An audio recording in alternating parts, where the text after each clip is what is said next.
This is something I bring up with every S-Corp owner I work with because it's that important. You'll see tons of social media posts hyping the tax-saving benefits of electing S-Corp status, but most of them skip a crucial detail: reasonable compensation. If you're a shareholder employee, the IRS expects you to pay yourself a fair wage before taking distributions.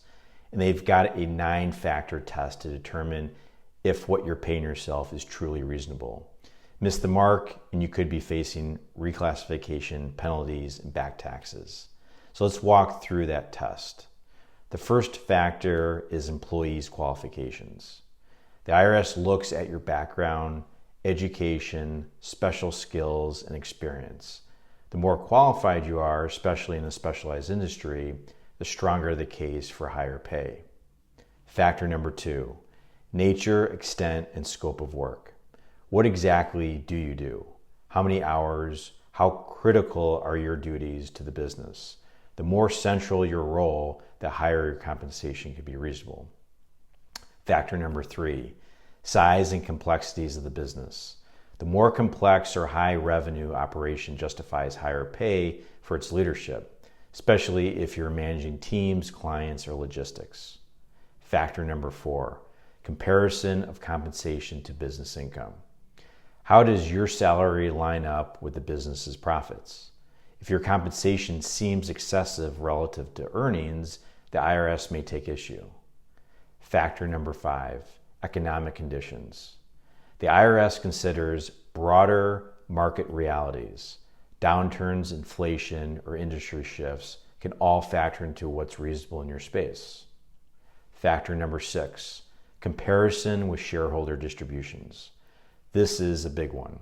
If you're taking large distributions but paying yourself a low salary, it looks like you're avoiding payroll taxes. Expect IRS scrutiny.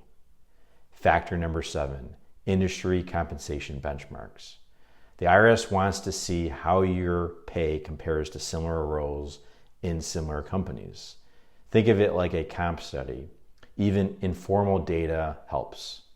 Factor number 8, salary policy for all employees. Does your business consistently pay competitive wages, or are shareholder employee getting preferential treatment? The IRS looks at pay across the board. Factor number 9, prior year's compensation.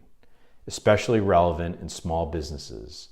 If you're underpaid yourself in earlier years and try to make it up for later, you'll need good documentation. No single factor is decisive, but taken together, they help determine whether compensation is really pay for services rendered or just a workaround to take tax-free profits.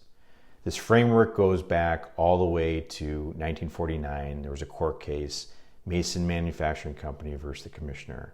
It's been reinforced in later IRS memos and court rulings. So yes, S-Corps can save on taxes, but only if you get this part right. If you're running an S-Corp and haven't thought deeply about your salary, now's the time. Use these factors to document your reasoning, and if you need help walking through it, that's exactly what I do. Thanks for watching. If this was helpful, pass along to someone else who's running an S-Corp.